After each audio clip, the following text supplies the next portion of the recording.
Good afternoon and welcome. We have a full crowd tonight. Thank you for joining us. The Town of Los Gatos Special Meeting of the Town Council study session of September 3rd, 2024 is now called to order. May we have a roll call, please? Councilmember Risto? Here. Councilmember Rennie? Here. Councilmember Moore? Here. Vice Mayor Hudas? Here. Mayor Badami? Here. So before we get started with the study session, if you plan on speaking tonight, because I see a lot of people in the audience and I only have 3 speaker cards, there's yellow cards located in the pews. So if you plan on speaking, please fill it out and hand it to the town clerk. And keep in mind that you have 3 minutes and may be limited to 2, depending upon how many cards I get, because we have a time limitation with the 7 o'clock meeting. So I don't know how the discussion's going to go, but just as a heads up, please remember to fill out the speaker cards. We do want to hear from all of you. This is really an important topic. And again, this is a study session. We're not here to talk about any specific project. It's keep your comments general. Because we don't want to jeopardize these applications when they do come before us. With that, if we could have the staff report, please. Thank you, Mayor. At tonight's study session, we've invited Barbara Gatos, who is a statewide housing expert, to address the council regarding the following topics. Ms. Gatos will be providing a summary of Senate Bill 330, the Builder's Remedy, density bonus law, and new legislation, which is AB 1893, which passed the legislature over the weekend and is awaiting signature by the governor. In addition, Ms. Gatos will be providing a summary of litigation outcomes to date in the state. And following that, the town's community development director will be providing an overview of the town's planning application review process. So now I will turn it over to Ms. Gatos. Well, thank you very much, Mayor and council members. So I was asked to describe some major state housing laws related to the builder's remedy, since Los Gatos has received about 14 applications that have identified themselves as builder's remedy project. Next slide. So I'm first going to describe the state laws that affect, what is the builder's remedy, what are preliminary applications and how they affect the builder's remedy, a bit about density bonus law. I'll talk about litigation to date regarding the builder's remedy, which is all in Southern California and all at the trial court level. And then proposed state laws, AB 1886 and AB 1893. As the city town attorney said, those have passed the legislature. They're on the governor's desk. It's unusual for the governor to veto any housing bills, so it's our expectation that they're most likely to be signed. Next slide. So first about the builder's remedy. Next slide. So the builder's remedy, as the statute is drafted now, applies to a housing development project where 20% of the units, of the total units, are affordable to lower income households, or where all of them are affordable to moderate income households. That's pretty unusual. AB 1893, if it's adopted, will reduce the required affordability to 7 to 13%, depending on the level of affordability. 7% if they're affordable to extremely low income households, 13% for lower income households. Next slide. So if a project has 20%, is the way the law is written now, if a project has 20% lower income housing, in order for a city to deny the project, it has to make one of 5 findings. One is that the town has, all the housing in the town has been constructed according to the city's regional housing needs allocation, which is something like 3,000 units, and it's extremely unlikely that most cities would meet this number.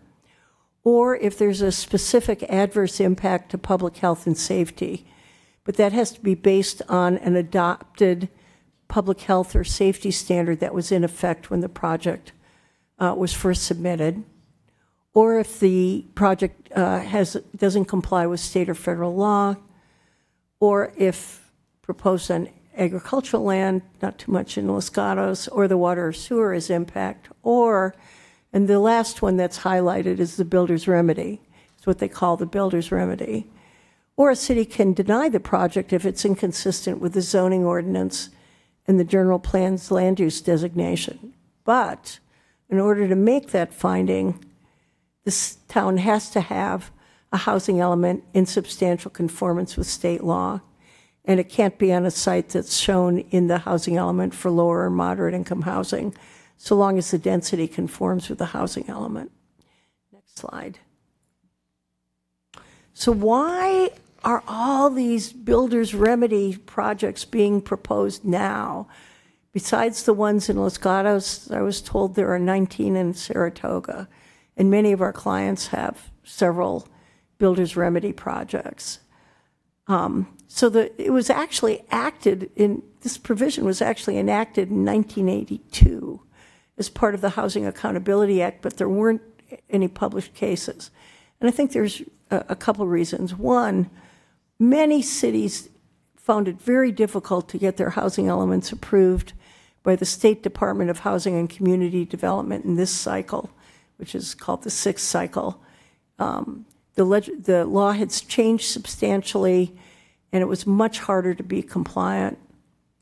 And also, UC Davis law professor Chris Elmendorf publicized it extensively. And so a developer in Santa Monica submitted 13, I believe, builder's remedy projects. And after he submitted that, there was a lot of extensive publicity. And suddenly developers began to think, gee, if I don't have to comply with local zoning, look what I could do. By the way, Santa Monica actually settled with the developer and he agreed to comply with local zoning in exchange for basically a ministerial approval process. Next slide. So what do preliminary applications mean? And people sometimes call these SB 330 applications. Next slide. So a preliminary application is like a mini planning application with limited requirements. The developer has to submit a specific list. There's a list that's in state law. And if the developer submits all of that information, then the town's development standards are frozen as of the date all the required information was submitted. The project has to meet certain timelines. The project application, the real application, has to be filed within 180 days. And the applicant has to complete the application within 90 days of receiving an incomplete letter. Now, that's been most attorneys' interpretation of the language, but HCD's current interpretation is the applicant can continue to resubmit applications every 90 days after receiving the next incomplete letter, so that effectively there's not really any deadline there. An applicant can change the project by up to 20% of the square footage or the number of units, or invoking density bonus, which might give an increase much greater than that, and still rely on the initial preliminary application. Conditions can be applied to mitigate environmental impacts, and it can be submitted for any housing project. It's not limited to builders' remedy projects. One of the changes that AB 1893 made is that the current state law says that the housing element, city has to have adopted an adequate housing element.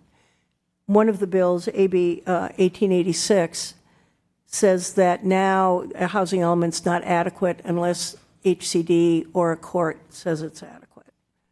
Next slide. The formal project is subject to the Permit Streamlining Act. The staff has to review it for completeness within 30 days of every submittal. And once the application's complete, the staff has to notify the applicant in either 30 or 60 days, depending on the size of the project, if there are any inconsistencies with town standards.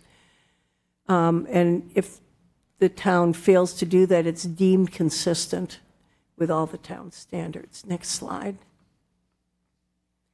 CEQA still applies if the project requires discretionary approval. So there are a lot of exemptions to CEQA. Those generally require conformance with the general plan, but this new legislation, AB 1893, says that a builder's remedy project is considered to conform with the general plan. Okay, next slide. So density bonuses, and then next slide, technically don't affect a builder's remedy project, but because if it's a builder's remedy project, it doesn't have to comply with any standards. But some of the projects that have been submitted to the town as builder's remedy projects might also be able to be approved as density bonus projects. Because under some recent changes to state law, an eligible project, which can contain as little as 5% affordable housing, is entitled to a bonus of at least 20% and up to 100%. Or for an affordable project near a major transit stop, there's no limit on density. They also get 1 to 5 incentives or concessions. And maybe the most powerful is that they can get an unlimited number of waivers of development standards. And the most recent case said that the town has to, or cities in general, have to approve waivers for the project as designed, unless the waiver violates state or federal law. You can make a specific adverse impact, or it affects a project that's listed on the California Historic Register. So, next slide. So if you look at density bonus law and the builder's remedy together, any builder's remedy project that has 20% affordable housing is eligible for density bonuses. So would a project that meets the lower standard that the legislature looks like it's going to be approved. And so a builder's remedy project is only necessary if the project is more than twice the maximum density, or the density is less than the minimum density in the town's housing element, or it's proposed in areas where residences are prohibited are prohibited. So next slide. Okay, next slide. So some general comments about the Southern California legislation. There's no appellate published decisions. In every case, either a developer or a YIMBY group, Yes in My Backyard group, has sued the city. So the cities have all been a defendant in these cases. In some cases, the Attorney General has intervened on the side of the plaintiffs, and HCD frequently submits declarations against cities and supporting the plaintiffs. Next slide. There have not been very many city successes. The trial courts have all agreed to date with HCD on the housing element adequacy, and the only one recent appellate case on housing element adequacy found a housing element that HCD had found to be adequate to be inadequate. Some cities have required developers to apply for a rezoning or a general plan amendment, and the trial courts have found that's an effective denial of the project. The trial courts have all agreed that the preliminary application would freeze the status of the housing element. Even if the housing element is adequate, once the project is approved, the inadequate status is frozen when the preliminary application was filed. And the courts have been split on whether HCD approval is needed for adequacy. But AB 1983 generally changes, kind of kind of decides all this on the part of view of the development community. They say that no application for rezoning or general plan amendment can be made for a builder's remedy project. They agreed that the preliminary application freezes the status of the housing element, and the new law says that HCD approval is required for the housing element to be found to be adequate. Next slide. Also, HCD and the Attorney General are very active in enforcement. There's a housing accountability unit with at least 25 staff. What they first do is they send a letter of technical advice to the city saying, you better do X. If the city doesn't do X, they send a notice of violation and basically threaten either to sue the city or to pull the approval of the housing element, which will have more effect if these bills are signed. They may refer the city to the Attorney General, which has a 12-person strike force that can act independently and sometimes has written its own letters without HCD writing a letter first. Next slide. There's also very active third-party litigants. So this, I haven't tried to update this. This is from a few months ago. They'd sued at least 10 Southern California cities and 12 Bay Area cities on their housing elements, and they're often plaintiffs in litigation related to housing development. And then next slide. In general, the courts have been very pro-housing. They're very hesitant to uphold a project denial. They uphold housing approvals. As I say here, they tend to overturn the denials. And there can be significant attorney's fee exposure in these cases and high defense costs because the Attorney General may intervene. So Huntington Beach was assessed $3.5 million in attorney's fees after losing a case, and Berkeley was assessed $4 million after losing an SB 35 case, $2.6 million in penalties, and $1.4 million in attorney's fees. Next slide. So I'm going to talk about these two bills, which are now on the governor's desk.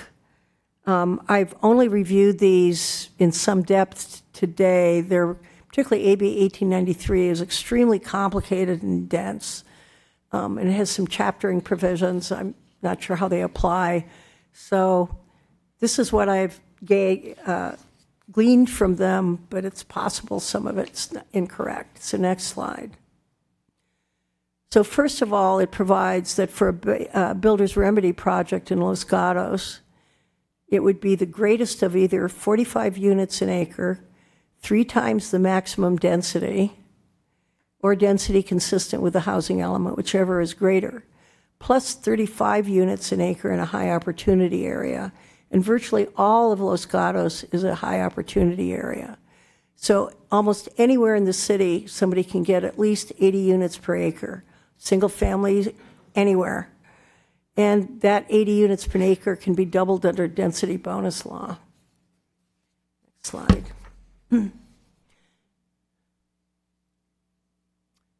So as I mentioned before, it reduces the affordability. The city can't apply its own inclusionary ordinance unless it can demonstrate, based on a preponderance of the evidence, that this will not make the project infeasible. It adds more concessions under density bonus law. Next slide. And so the standards that are be applied are those applicable to a district in the town that allows the density and the type of building that's proposed. And if there's no district in Los Gatos that allows that density, the developer can select the standards that the developer feels are most applicable, but then request waivers to those standards. This statute also says that builder's remedy projects are deemed to comply with town standards.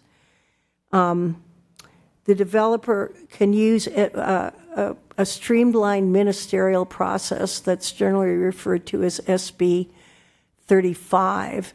So if a developer wants to use SB 35, it's a ministerial approval completely at the staff level with no CEQA review. and the developer can get density bonuses. The developer also has to pay prevailing wages, so some developers choose not to use it.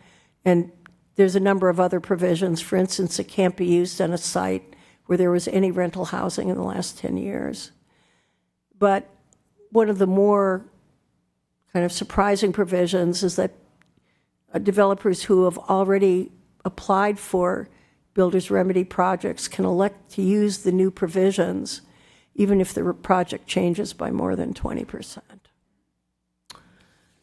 So that's the end of my presentation, and I'm happy to answer questions. So, Ms. Couts, thank you so much for diving into some very complex issues. I know the Vice Mayor has his hands up, but I was waiting to go through public comments and then do council member questions if it's something very quick. It was a question for you, actually, how it's going to work with the public. They will have the opportunity to ask questions. Will there be an opportunity for Ms. Couts or staff to answer those questions? Well, as I was going to go right to public comment, I have 8 speaker cards so far, and if anybody would like to speak tonight, please fill out a speaker card that's located at the back of the pews. I have 8 cards so far, and at 3 minutes, that's going to take up half an hour. So I would hope that when they provide their comments, that staff will take note of their questions so that we have time at the end so that these questions can be answered. Councilmember Rennie. I do want to ask one question, which I think maybe helps understanding a little bit, if I could. Yes.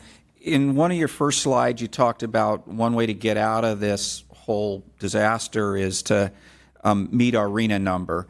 A lot of people know that our RENA is 1,993 units, and they are probably thinking, oh, okay, if we build those 2,000 units, we're now out of it.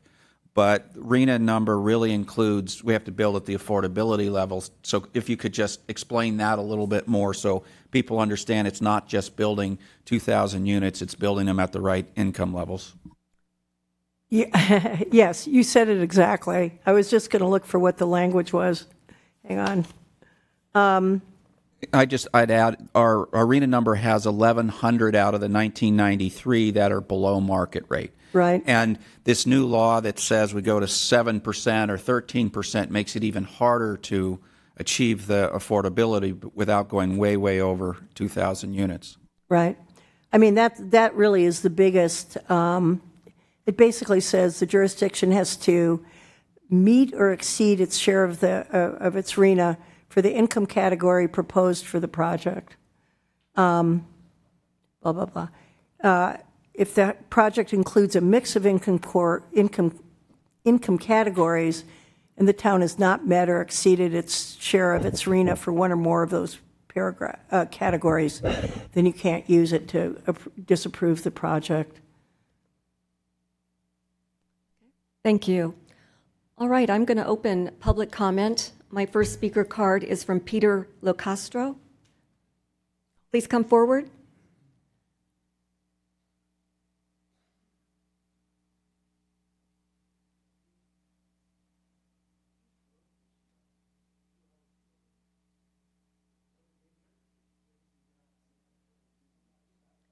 Yeah.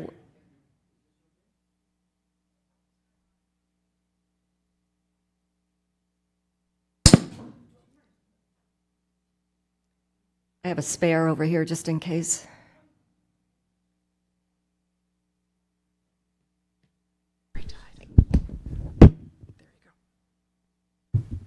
Hello? Okay, Hello. that's it. This is just a general overview I've got, so it fits this meeting perfectly. I've got no a dog in the fight here. In 3 minutes, there is no way to describe the socioeconomic groups vying to be clients of developers proposing to build 8-story high apartment buildings with $1 million views in this area.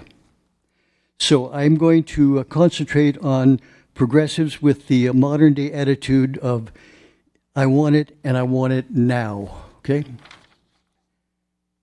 For years, I have maintained my home like any good investment. The town has profited by my willingness to pay higher property taxes for good schools, fire, and police protection. With the rise of Silicon Valley, which has turned this region into the 11th highest GDP, okay, in the world, okay, over $800 billion of GDP in this area, staggering. Okay, this is my writing with this hand. In the world, both my home and the town have profited nicely.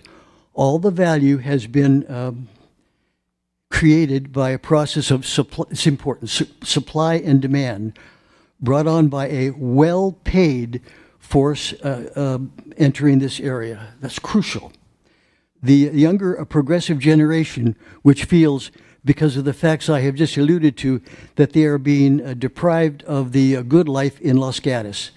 Developers, sensing this frustration, have used their considerable money influence on state government to change the rules for planning and building codes to satisfy the come one, come all, okay? That's what this is all about. With large 8-story high-rise apartments finding it easier to build almost anywhere possible in town, property values will drop like a stone, guaranteed, okay? And I shudder to think of what else will happen. We need to consider all possible options before we lose this beautiful small town forever, okay? Remember, more is not always better. Thank you. Thank you. Our next speaker is Tom Johnson. Okay.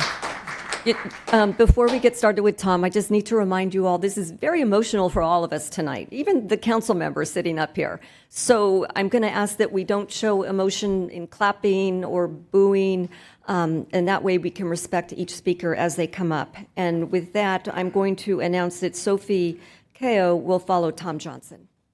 Good evening, Tom Johnson. I live 2 blocks from the proposed Ace Hardware project. But my question is more general. In terms of trying to solve how we get to our, I've forgotten it, to our RENA requirement of almost 2,000 livable units, does the town have the right to require a certain density of living units on a parcel? Somebody comes to you with 20 acres and they only want to build 6 houses. Do you have the right to tell them, oh no, we need 2,000 units on this parcel because you can do it? Put up 10, 15-story buildings and we'll all be happy. Do you have the right to do that? Well, that's my question. And I have a solution once we start discussing it. Thank you. Thank you. Staff is taking note of questions that are asked by the speakers. Sophie, please come forward, followed by Rich Stevens.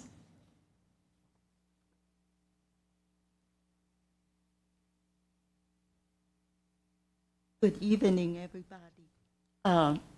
My name is Sophie, and I live in the neighborhood more than 30 years. We can't hear you, maybe. Is that better?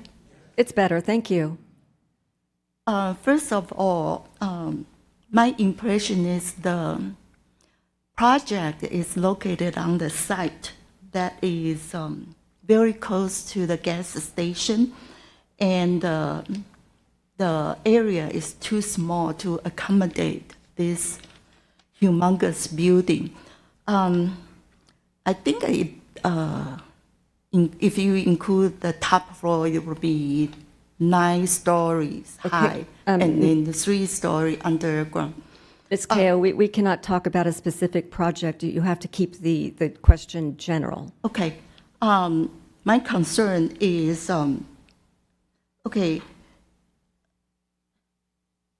my concern is if eventually you build up the residential building and the building is complete, then what is your alternative option if you cannot sell all of the units, or even you cannot rent it out.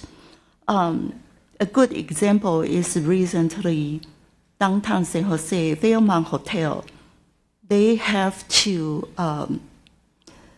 lease all their hotel rooms, sign a lease with San Jose State.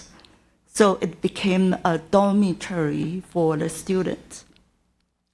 So in this case, if the residential unit eventually you build up, but you cannot sell, then what is your option?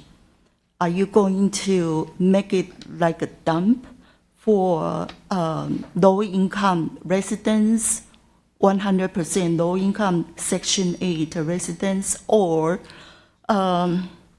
these two undocumented immigration, or even a drug rehab center, or sign up an agreement with county jail or something like that. That's my concern. And then you are talking about the privacy issues. Our daily activity, including gardening, in and out from our house, driving direction, can be observed by any windows of that building, from that building. And then you have the blocking issues, especially blocking the signals, antenna signal, cell phone tower signal, and then the sky, the sunlight, Sophia? the mountain view. Sophie, I must stop you. We Yes. appreciate your concerns, but everybody, we have to keep it to 3 minutes, and I have to keep it fair Thank for you. everybody. Thank you. Rich Stevens, followed by Bill Walker. Welcome, Rich. Hi, all. My name is Rich Stevens. I was born in Los Gatos in 1965, and I've lived here almost my entire life. I graduated from Los Gatos High School. I live in the Chirco subdivision. I've been there for more than 25 years. We have a lot of neighbors that have been there for 25, 30, 40, even 50 years. So it's a nice neighborhood. First of all, I want to say I appreciate all of what you do. I wouldn't want to be in your shoes. So I do appreciate the position you're in and what you can do to help us. I am for progress. Don't get me wrong. I think we need affordable housing. We need somewhere for our teachers, police, firefighters, et cetera, to be able to live in Los Gatos, the places where they serve the public. However, it should not be at the cost of the current residents. It should not be at the cost of our current town's feel and character. Especially, I'm just having an issue with the cost it's going to have to our citizens that live close. I back up to one of the buildings, and despite the town's 35-foot maximum height ordinance, which is why I live where I do, these houses are proposed, or these buildings are proposed to be 100 feet tall or higher in some cases. So I think we need to do everything, and I'm hoping you can help do everything we can to stop these buildings, discuss with the builders themselves, and talk them down, hopefully. I've heard that we have developers from anywhere from a convicted felon to Los Gatos resident. And I think any one of those developers that are trying to take advantage of this loophole, what I'm calling it loophole, in the law, I think is shameful. I don't think any of them should be associated with our town at all. And I'm hoping that you can help do whatever you can to make sure that we progress in the area of at least downsizing. We have a 35-foot and in some cases 45-foot limitation. If they can abide by those, I prefer not to have anything that big, but it's within town limits, so they can do it. So I would hope that you would work with them to try and bring the sizes down. Thank you. Thank you. Bill Walker, followed by Dan Brown.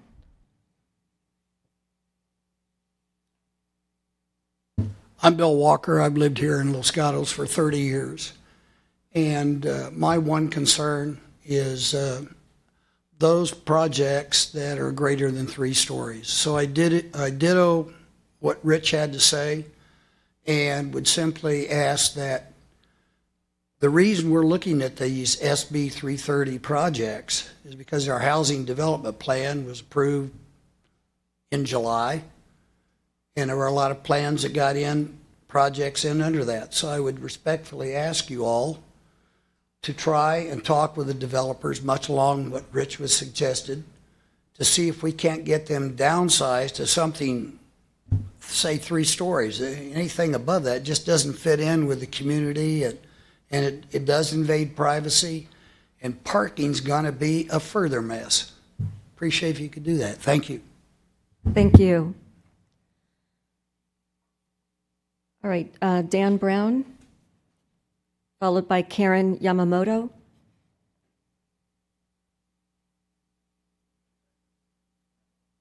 Hi, I'm Dan Brown. I've sent some emails, and I appreciate everybody's attention and rapid reply.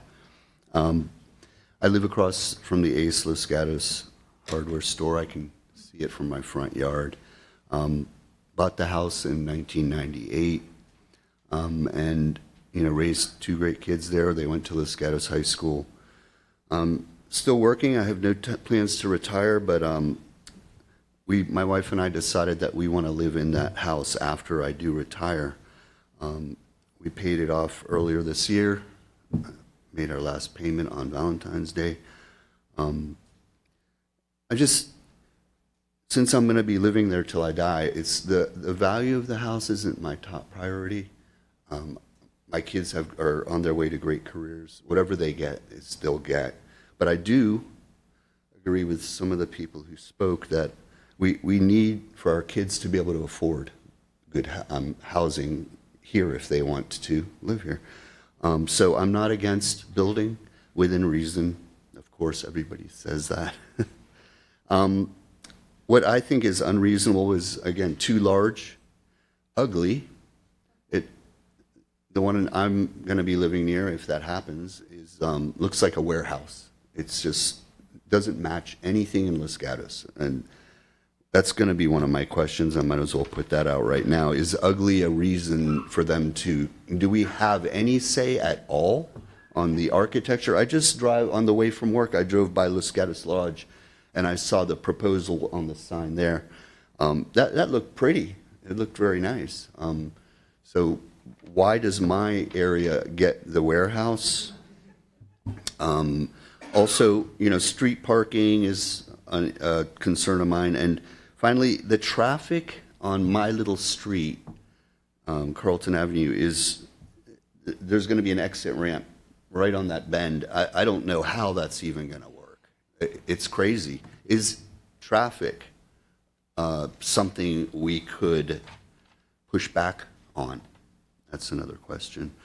And the parking thing, is that a concern, that viable concern?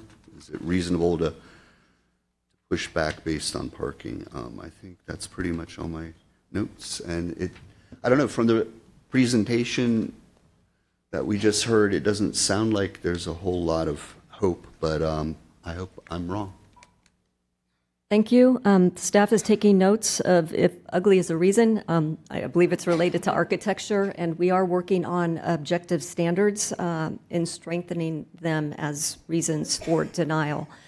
So our next speaker, Karen Yamamoto, and that will be followed by Angela Bowles-King. Hi, I'm Karen Yamamoto. My question is, I get all of what you said. I appreciate laying it out very well. After all of this is built and said and done, after we have the low-income housing, it's only for 30 years. Did I misunderstand the bill that SB 330 is only after they build it? They only have low-income for those low-income for 30 years, maximum of 55 years? That's my clarification. I need clarification on that one. The second thing is, where are they parking? Slight problem. I know that there's one that's been proposed and pending really near me, and I'm looking at it going, oh, nice condos. Don't have a problem with the building. Think it's lovely. Great area. But then I'm looking, 1-car garage. I don't know about any of you. How many cars do you all have? I know I have 2. You need to face the council. Yes, I'm sorry. But my other thing is, it's going to end up in my yard, in my front yard. So where are we going to put all these cars? The third thing is the businesses. You're taking out our businesses. What law protects the businesses?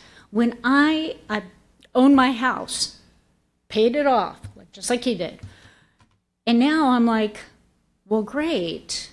I'm losing my ace. I'm losing my nails. The gal that does my nails, she's going to be gone. I'm losing part of I'm sure the restaurants that are there are going to be gone. The auto shop is going to be gone. For what? Housing? Okay, so now I have no retail. That means in my old age, I'm going to have to drive 10, 15 miles to get basics. So we got to think about things. How is this going to be beneficial to our neighborhood? And is there a possibility that the new bills that are being proposed have retail on the bottom, housing on top? Because we need to think about that in the long run as well, because we need jobs in this neighborhood. We're already short supplied on jobs. Kids can't get a job. My daughter goes to Cupertino for a job. That's all I have to say. Thank you. Thank you, Karen. Next speaker is Angela Bowles-King, followed by Jack Van Natta.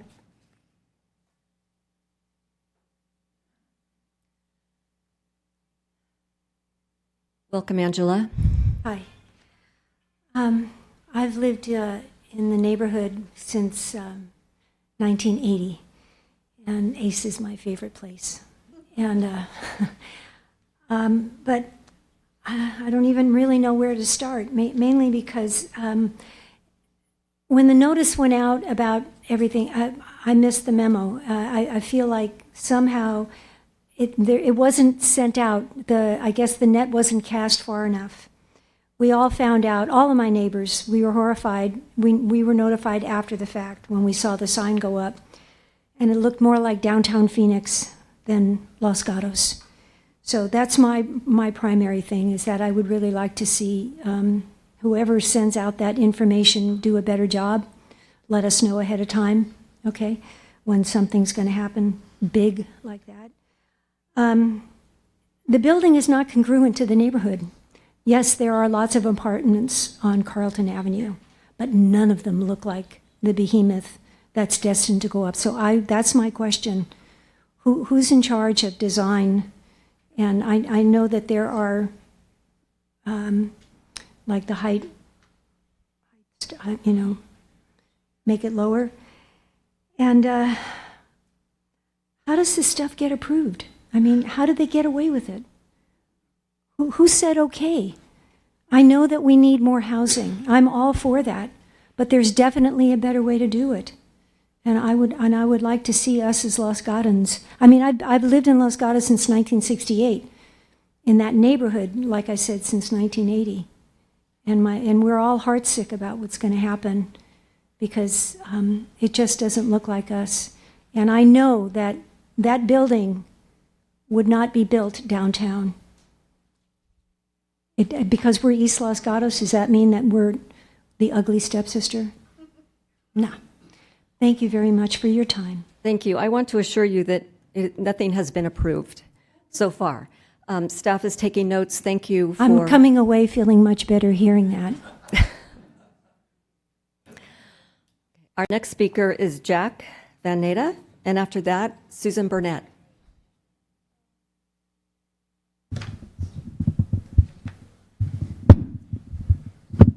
Does this go up?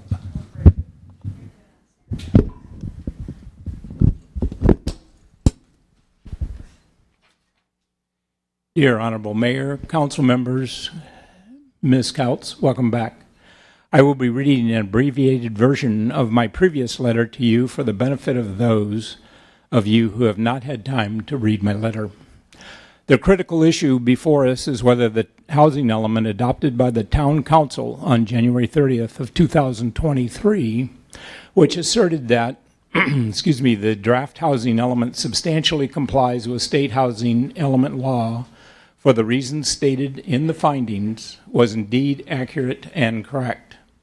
The staff memo and resolution presented to the Town Council at that January 30th meeting was sent to you for this meeting, as well as the Los Gatos Community Alliance's comment letter, which was also submitted to the Council for consideration prior to the vote.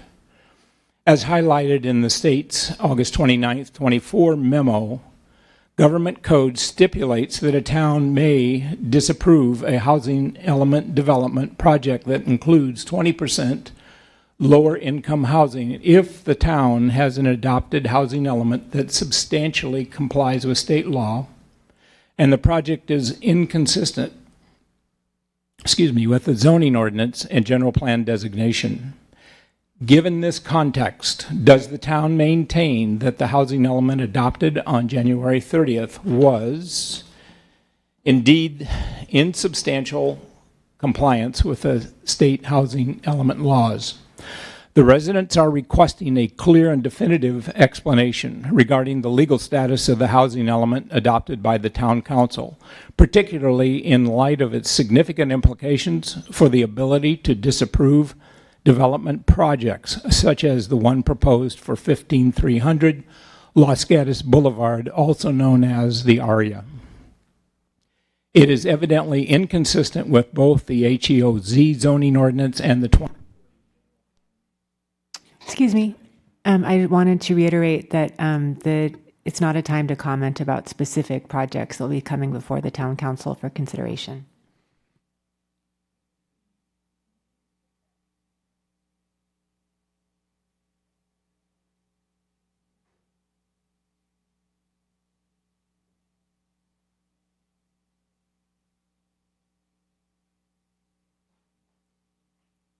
I have a spare up here. Okay. Thank you.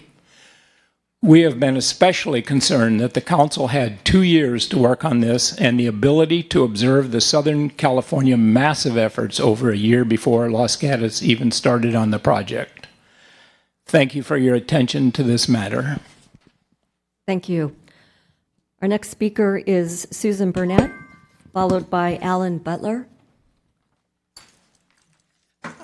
Thank you, Madam Mayor and Vice Chair and Town Council members. My name is Susan Burnett, and I am on the Planning Commission, but I don't speak for the Planning Commission.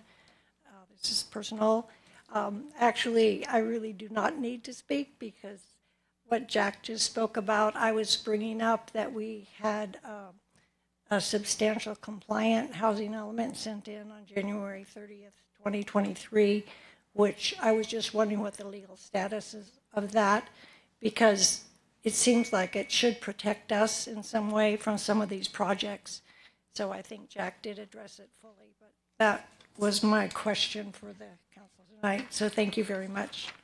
Thank you. Staff is taking notes. Alan Butler, followed by Rick Giudice, and I'm hoping I pronounced that correctly.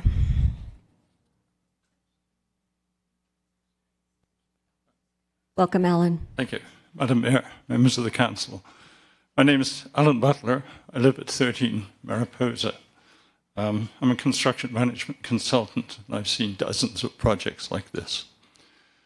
It's a bit repetitive, but these projects are totally out of scale and out of place, and they're out of character with the town of Los Gatos. They're better fitted to, you see them on San Pablo in Oakland, Skid Row in LA, and Mission District in San Francisco. The designs are not appropriate. They can be, one has to essentially reject them. You can't tinker with things like this and come to a satisfactory solution. If you reject them, you have to direct staff as to what is the lower limit. They've obviously been designed to the absolute upper limit of this SB stupid bill, as I refer to it. So one has to give staff some kind of direction as to how far down they can go without getting into legal issues. And that needs to be done. And it needs to be done by this council, because this is going to be your legacy. This is the thin end of the wedge. Once you approve this, people are going to come along and say, look at what they've done. We need to do the same thing. So I would think very seriously about your legacy based on the comments I've just made. There are places, there are projects that the architects can look at in nearby cities. Campbell, for example, does density housing without going to 6 and 7 stories. Sereno was faced with something like this problem when they had to get high density. And it's not the same, it's a concept that I'm talking about. They were able to achieve the density while designing a very nice project, which is in character with the town of Sereno. Excuse me, a bit dry. So I suggest the same approach can be taken here. You need to set, as I say, a lower limit for the staff, which won't get you into legal problems with the bill. Thank you. Thank you, Mr. Butler. Rick, followed by Joanne Rogers.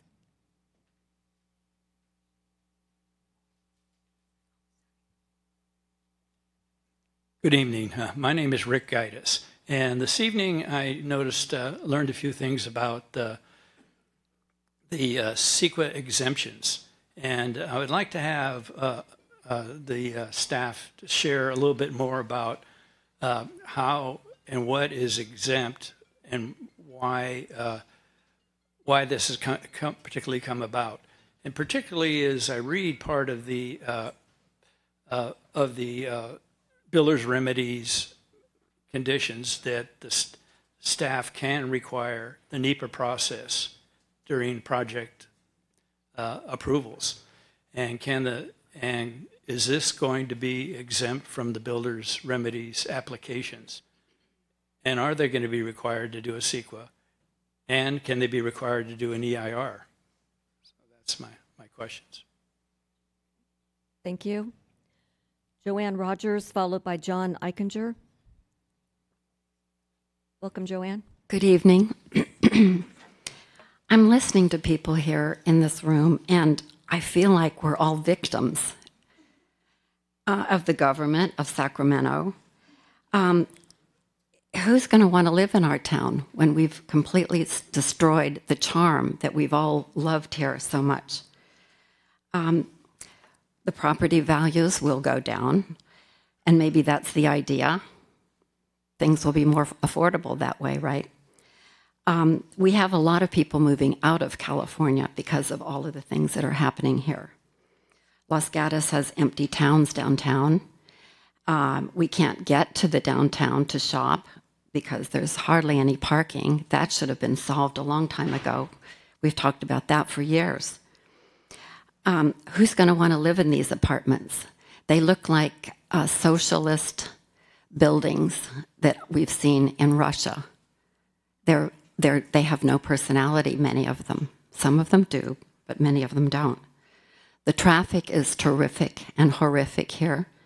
You can't get out of town at certain times. We just don't leave home at times. My question is there any hope for this? Like other people have asked here, it doesn't sound like it.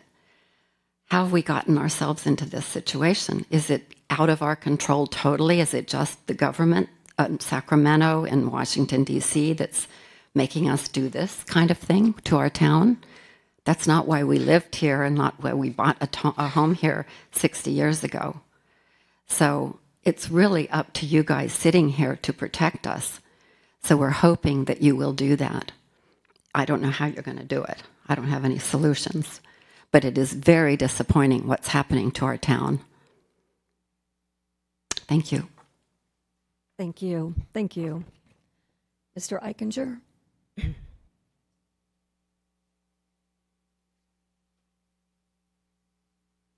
And that will be followed by Sandy Decker.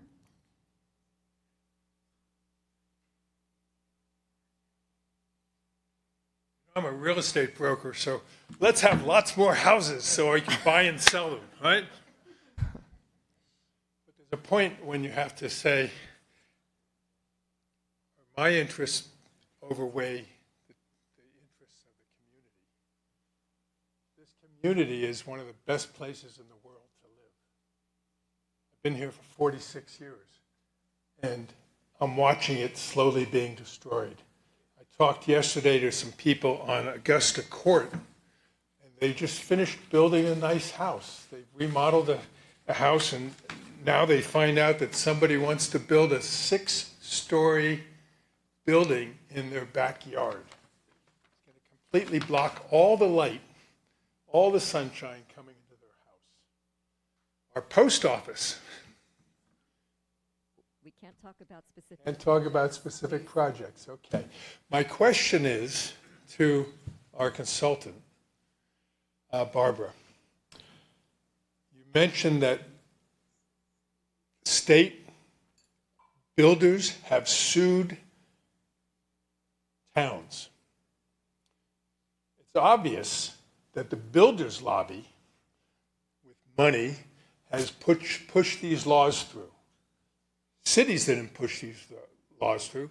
The citizens living in the towns didn't ask for these laws.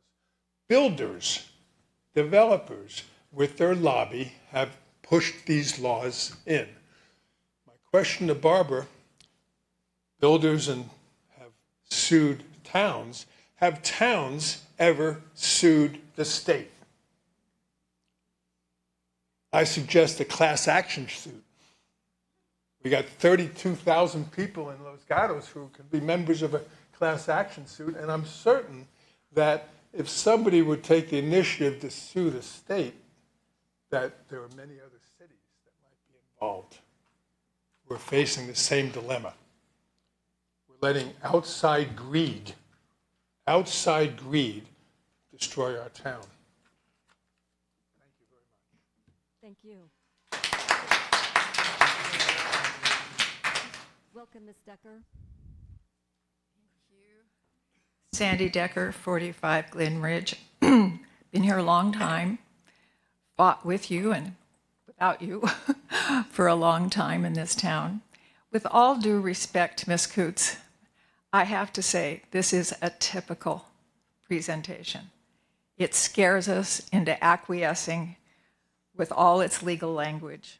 But there's no analysis. There's no options. And if there is no option, where do we stand with our objective design guidelines? They need work. They're not good. And if that's the only thing we have, who's working on them?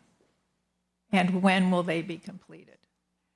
I would also like to know, please, before you close this hearing or whatever calling study session, will you please let the audience know how our questions are going to be answered? Thank you. Ms. Decker, thank you. And actually, that's a really good question that you had, because we're going to be running out of time, I think, to answer all these questions. I have 5 speaker cards left that'll probably take us maybe to 6:35 with a 7 o'clock meeting. But let's get going. Mr. Silva, followed by Karen DeLulo. I'm sorry.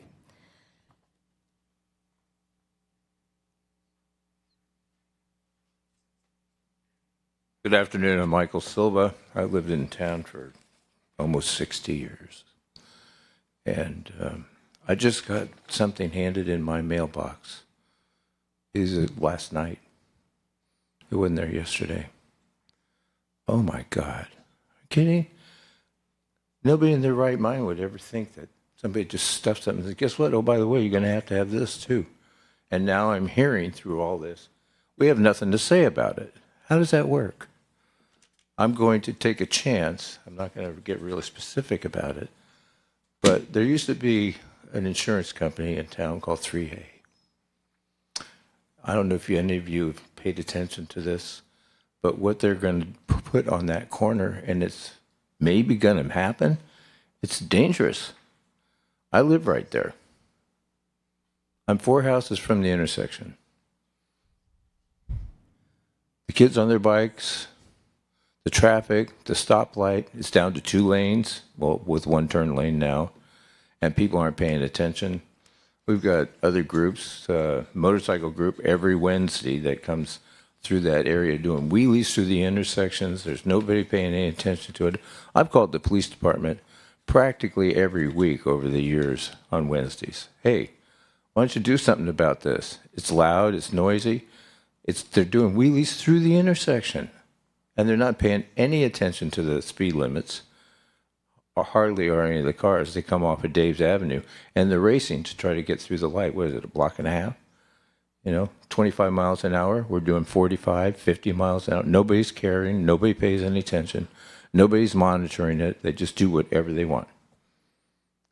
And during the school time, all those kids from Blossom Hill, from the high school, from Fisher, they're traveling into that area, and I pray every day. What the heck? That kind of thing that I've been witnessing, I've lived in that house for almost 25 years now,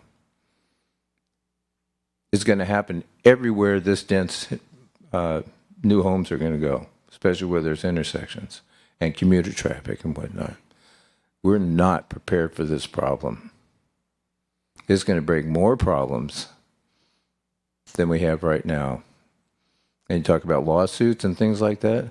Wait till there's more accidents and people start crashing. We're going to pass it all on to the insurance companies. Those rates are going to go up for all the residents and things like that. It is just absolutely a bomb waiting to go off. And there doesn't seem to be any foresight in the thinking of what's next. People have mentioned about, how about years from now? What are we going to have? Yep, that's going to be there. It's now. We're just lucky. Thank you. Thank you. Karen, followed by Praveen Chang.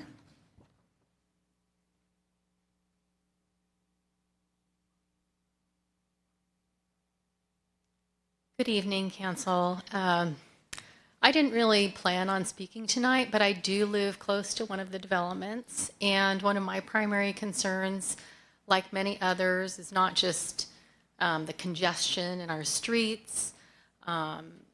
I hate to say, but with how high they're talking about building some of these buildings, I have no problem with generally having more low-income housing so we could have more of our families and children around too. But currently looking at something that might be 7, 8, 9 stories high is just so out of character for our whole town. I just think that's really awful, and I think that we need to do something about containing that and making it, something that will allow people to have privacy. If there's something like that behind my house, I'm not going to have very much sun, and I'm not going to have any privacy at all because I have a single story. You can see everything. I mean, it's just, I'm worried about those things. I'm worried about the just some of this design as well is very, very bad. They look, I hate to say it, but some people have mentioned it just looks very simple and basic and not a lot of thought, it seems, has gone into these designs. So I would really appreciate it if you find a way to keep it lower level so that we don't all feel like we're being towered over, and to keep our privacy and our ability to have sunlight. I think that's kind of important. As it is right now, with the trees near me, I have I don't qualify for any kind of solar. And with a building like that, there's a good chance I'm going to have even less, maybe none. Thank you. Thank you. I have 3 speaker cards left, so I'm going to go with Praveen Chang, followed by Amy Despars, and followed by Lee Fago. And then we can get started on council member questions and hopefully responses to all of your questions from staff. Welcome, Praveen. Good evening, councilmen, and thank you all for listening. I just want to bring out the disparity. For me, we just did a small remodeling for our house, and I was rejected by my proposal for just the railing of the house multiple times, where now a 6-story is coming in my backyard and no questions asked, right? So for me, it feels like as if they have been given like a blank check. hey, go do what you want, right? We don't care of these people, right? So from the slide, it's informative, but actually, as everybody's pointing out, it scares me because there's nothing in for me. It's only a losing battle. So I agree with all the concerns. The shade, exactly the same thing. My kids play in the backyard. I have called Los Gatos my home. That's why I went ahead and built my house. So now I feel, where else can I go? There's nothing else for me to do. And this is the reason you are the representation for us, and we are looking out for you guys to do something for us. Thank you. Thank you. Amy Disbars. Hi, thank you. Thank you for that great slideshow. I hope that it will be posted somewhere so that we can take a better look at it. I have a lot of questions. First of all, it's been brought up before, but since there's more people here, I love to repeat so everybody's hearing things. Can our PG&E grid handle this? Can our water handle this? Can our sewage handle this? We already have gutters that are overflowing and that we can't keep clean. Can our general maintenance of our town right now is so dirty, it's embarrassing. The gutters, the streets, broken trees, holes over by Loma, holes over by Athleta where trees were by nail color rotten Robbie. So I'm wondering who's going to keep up with taking care of the property when we have more people and we can't take care of what we have. I am wondering if our council and staff have joined our neighborhood voices. And this is, those of you that I can't talk to behind me, this is a coalition of small towns who are trying to fight bills that are coming up and trying to fight what's going on. I'd also like to know if our council members and staff are reaching out to our senators, to our governor, asking, come to Los Gatos and see. We are a small town stuck to a hill. We do not have a lot of space to build all this. Are we doing this? These are my questions for you. What happens to the empty buildings?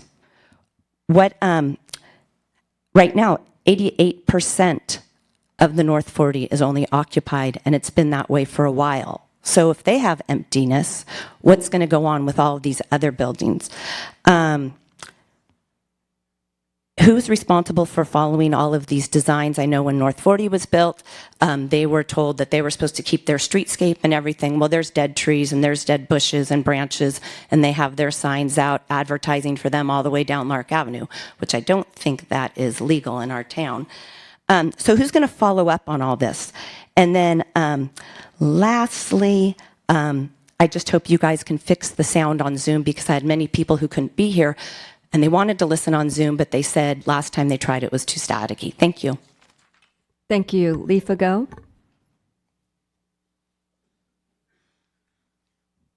Thank you, and appreciate having this workshop. And also, I applaud the words of several of the previous speakers this evening. I'm speaking as a resident of the town. I'm not representing any group.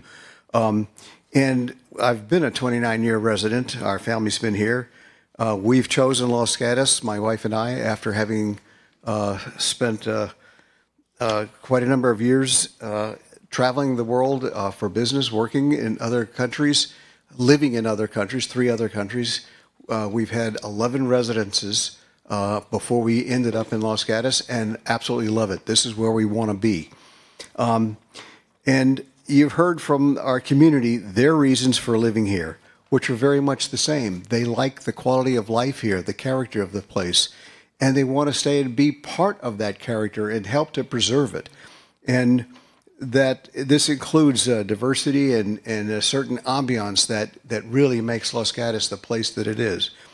Now we have the clowns in Sacramento who are telling us we must change. Scott Wiener and his circus friends must not just be held accountable for this, but they must be removed. And that is the work that I'm asking the citizens to do, is to let their elected representatives in the county and at the state level know what their decisions and their legislation have done to impact the quality of life in not just Los Gatos, but many, many communities. And also for our elected officials here this evening, I know that many of you work on county boards and you're engaged in many activities with other municipalities, please continue to do so. And we have to leverage these resources to fight what's being, I can't think of a nice word, it's been pushed down on us. And we need to let them know that they are not elected to do that to us. So please, everyone, stay engaged, stay informed, participate in the process, and that's the only way change is going to occur. Otherwise, more of this goofiness out of Sacramento is going to continue to impact us. So thank you, appreciate it, and let's work together to solve this. Thank you, Mr. Fagot. Thank you. Ms. Wood, do we have any hands on Zoom? We have one hand on Zoom. It's a caller. Go ahead and speak.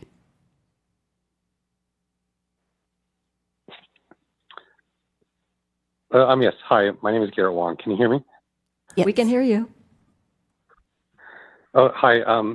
Yeah, hello, Town Council and staff. Thanks for taking my call. Yeah, I naturally agree with a lot of the comments that have been made.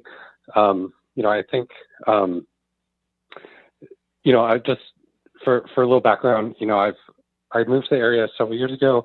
I think, I have a little bit different perspective than others, having lived here a long time. We moved here several years ago, and we have a younger family.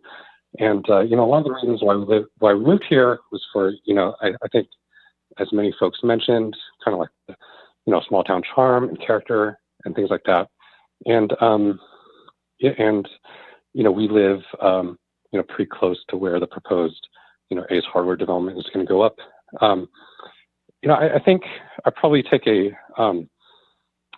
so I certainly agree with a lot of the comments that have been mentioned earlier. I think, I probably take a little bit more, cynical view of some of the developers, and things like that, as far as, I just think we should explore a lot of different avenues as far as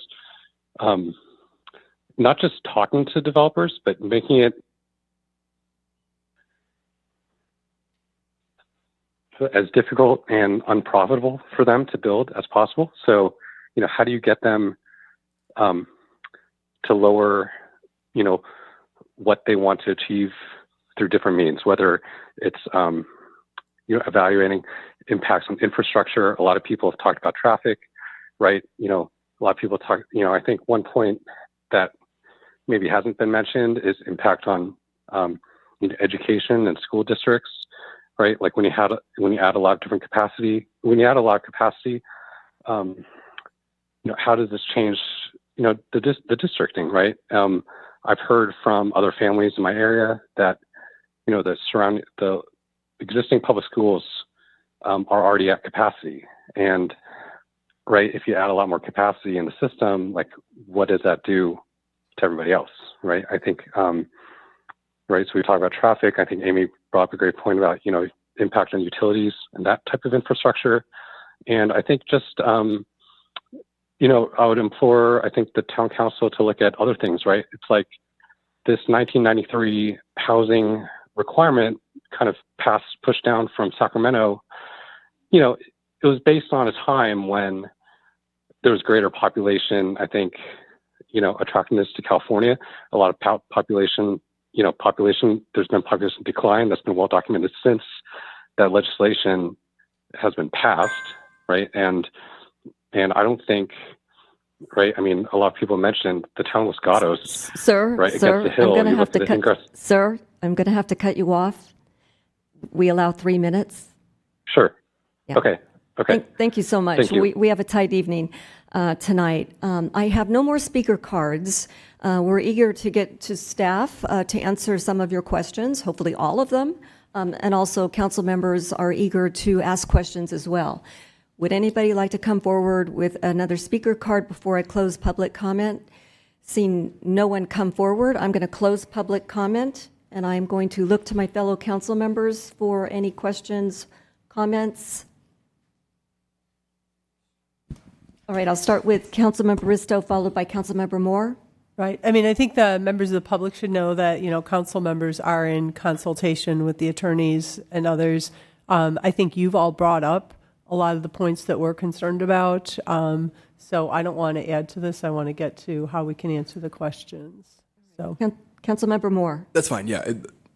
Okay. All right, Ms. Couts, let's get started. Lucky you. All right. So the first question I've written down is, does the town have the ability to request minimum densities? Yes, for the sites that the town upzoned, there's a minimum density of 20 units per acre. However, under this bill, AB 1893, someone can go as low as 10 units an acre. There's still there's still a finding that the town needs to make that might somewhat restrict the ability to do that, but anyway, that's the law currently. A question was asked, what happens if the units can't be sold or rented? That's a good question, and it really depends on what the developer chooses to do. I mean, it can be anything from, from declaring bankruptcy to having the bank take over the property, to changing the use, to doing something else. It's just too hard to predict. There was a question about whether sunlight and other concerns can be dealt with, possibly through the California Environmental Quality Act, through CEQA. Tall buildings have impacts on sunlight, shadows, wind that might be able to be examined. Is ugly a reason to turn down a project? Not really. But the town can perhaps apply certain conditions of approval. They can't make the project infeasible, but this town does have some ability to apply conditions. Can traffic be pushed back on? Again, that can be dealt with through CEQA, but CEQA no longer looks at traffic congestion as an environmental impact. It looks at how much traffic is generated per unit. So that becomes more difficult to push back in terms of congestion.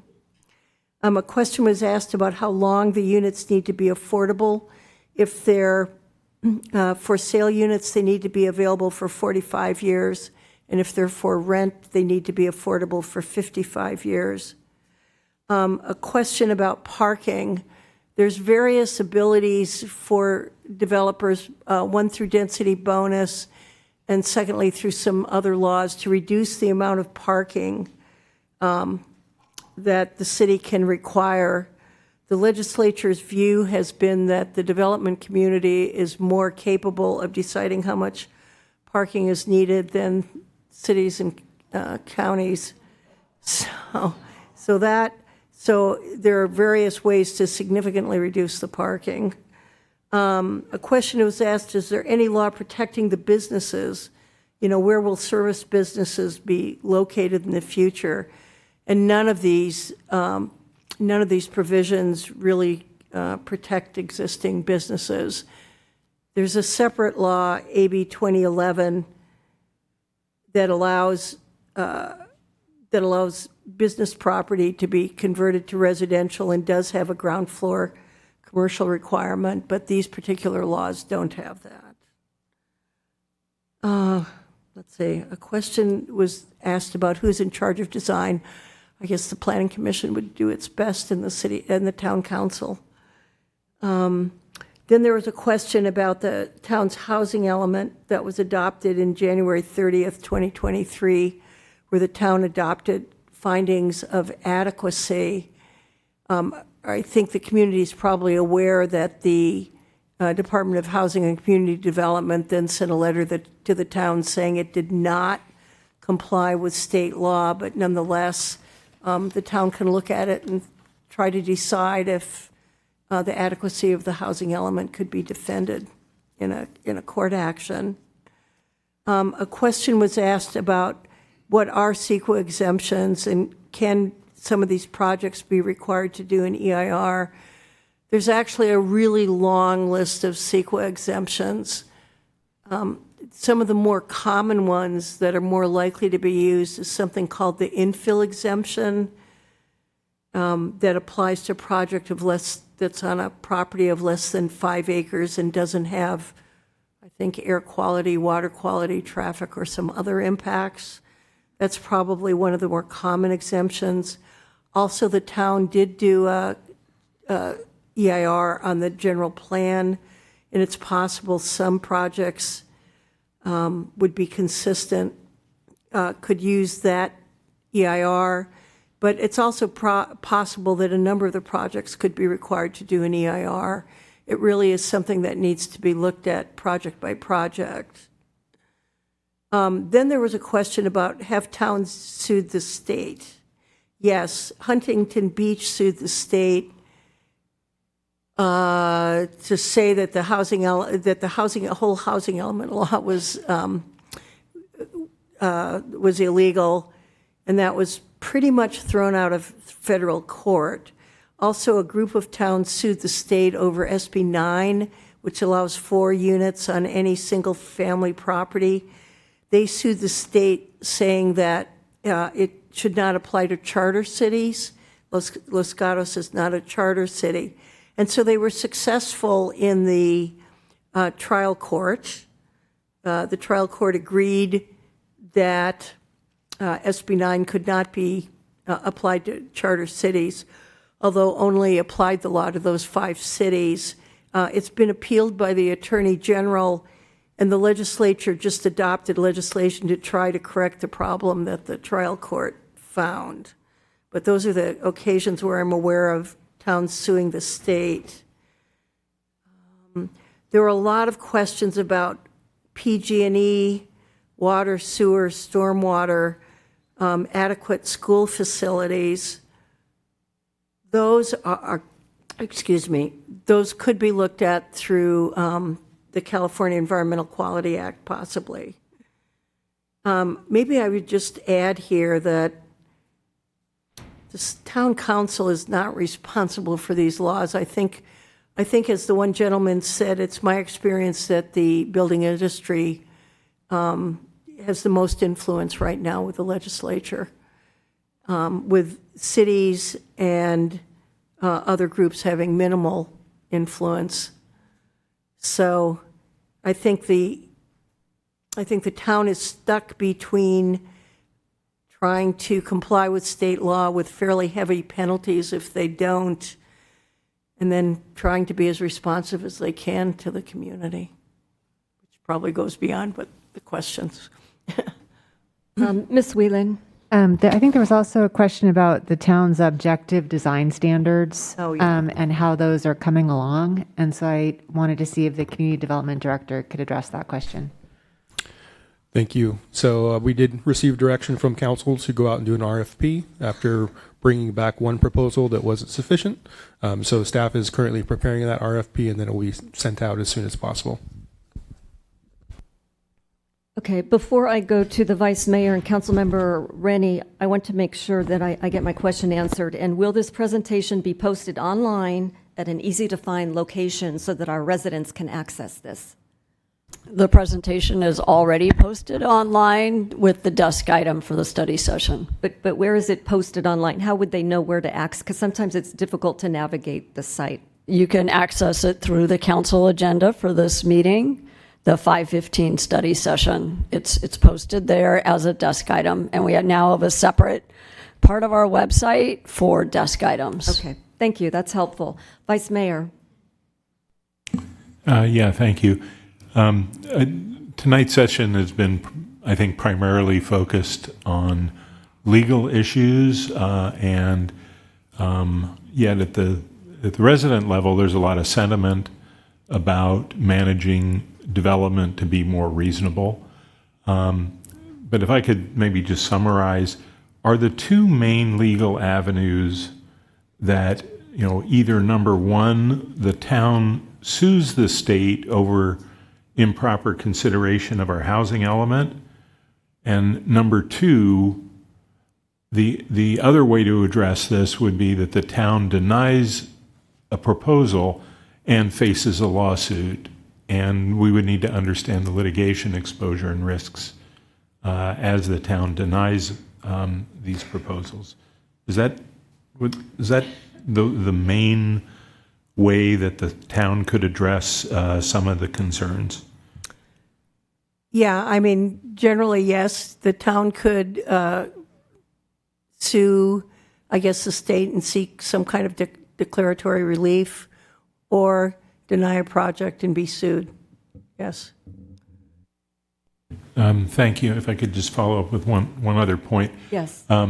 It's unfortunate the situation we're in, but it's not bad luck. The town failed to move forward on the housing element in a timely manner in 2023, and I appreciate that we now have a list of these projects, but it's not 14. We actually received 20 builder's remedy applications. 6 have expired.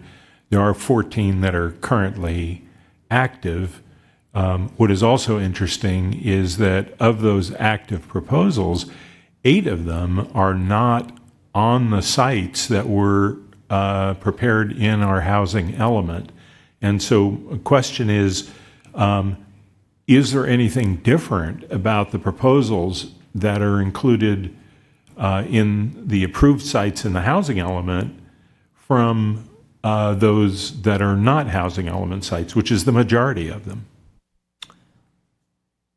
Well, there's a couple of differences. One is that sites listed in the housing element may be eligible for what's called by right approval if they have 20% lower income housing and don't include a subdivision, in which case they would not require review under the California Environmental Quality Act.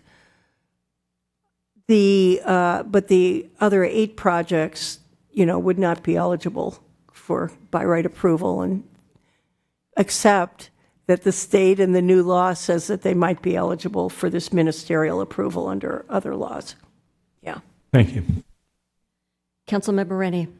So my bottom line question, is there a time limit to when these have to be built? And I'll explain.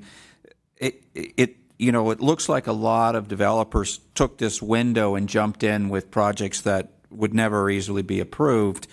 For example, a property might have a lease on it for 10 or 15 years, and they submit now because there's this window, and then either we approve it or a court forces us to approve it.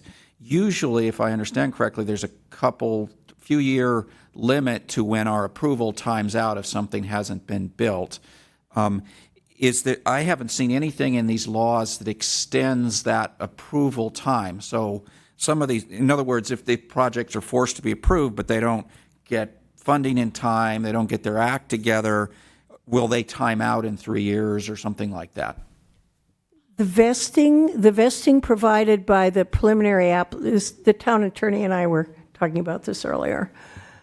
The vesting that's provided by the preliminary application expires 2.5 years, unless 2.5 years after, quote, final approval. Final approval is the date when the statute of limitations runs out, or when a court order, if there's litigation, then it's when the litigation's settled.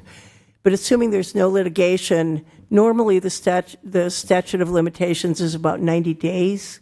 So it would normally, the vesting would expire a little more than 2.5 years after approval. Thank you. That's what I was looking for.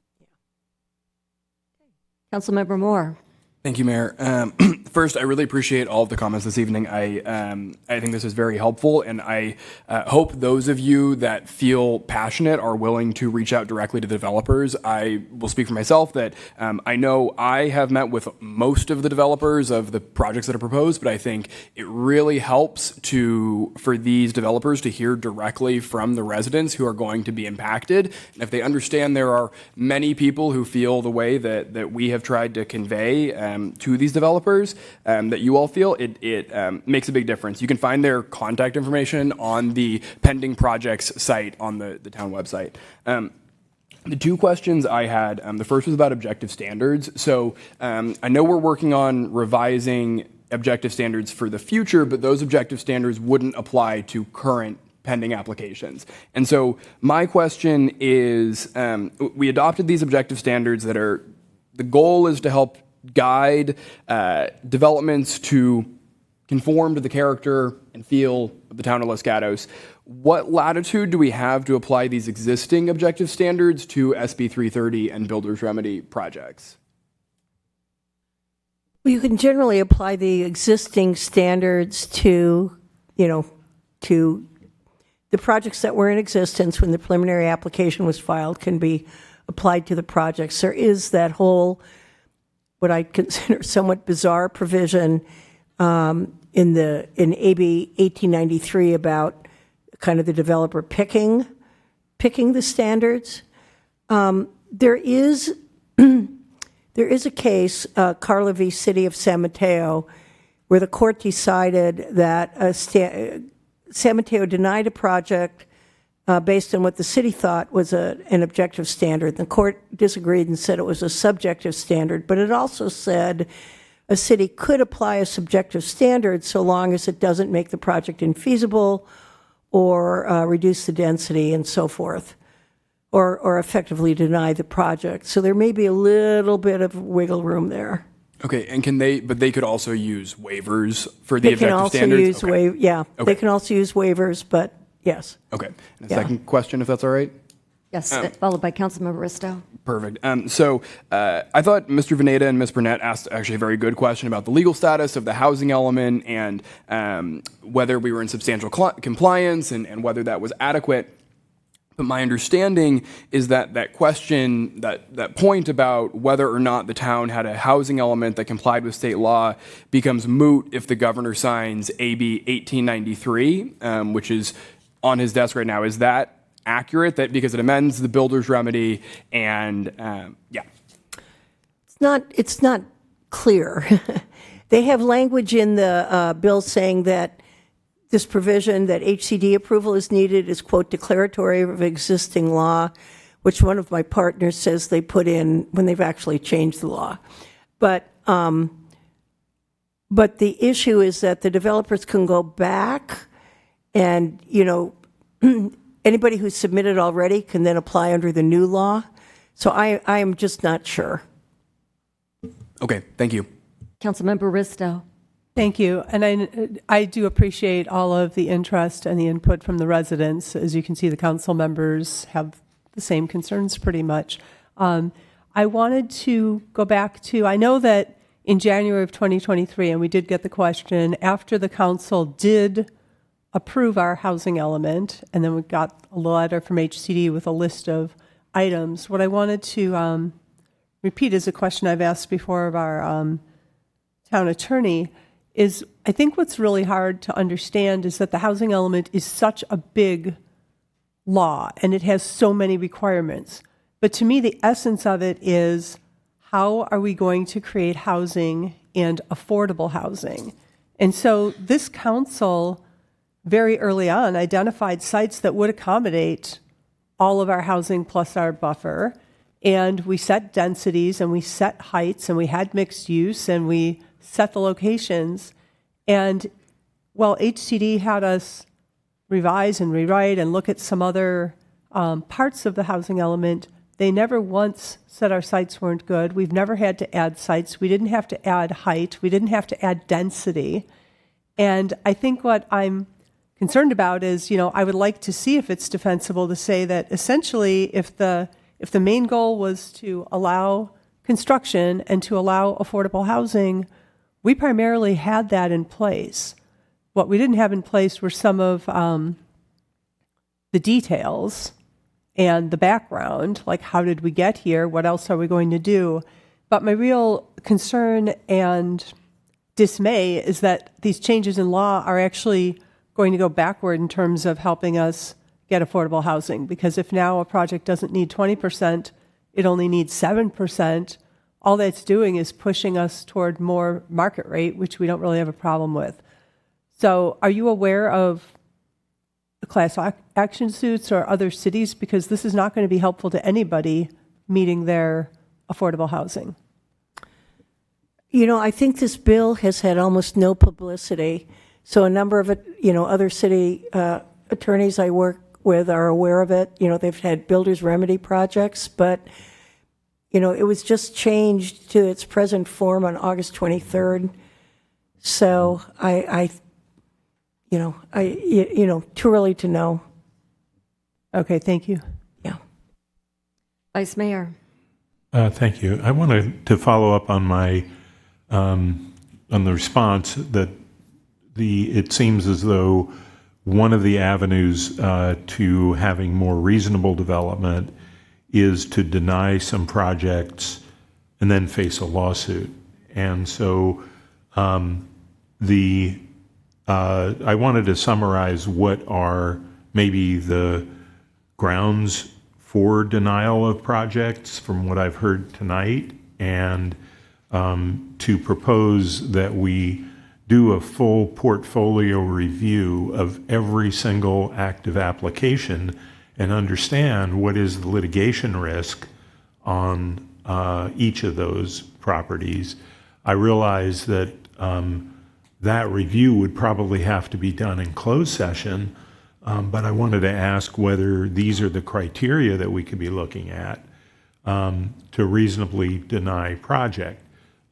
Health and safety issues, water and sewer issues, CEQA issues that include a variety of things, including wind and traffic and solar and some other things.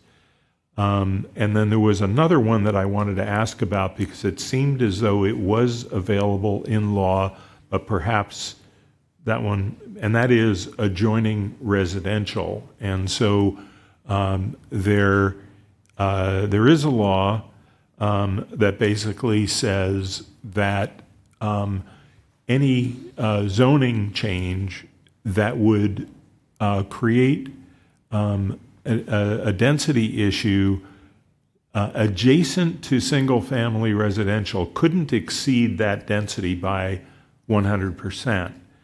And so I'm asking whether that is also one of the possible ways of looking at the various developments that are in front of us. I can address the last question you asked about density. So that statute prohibits, or it states that no city is required to rezone property adjacent to residential to more than 100% of the density. And so it's talking about what cities can or can't do. And in the town situation, the town hasn't done any rezoning that exceeds neighboring density by 100%. But what's happening is builders are invoking the builder's remedy to bypass the town zoning.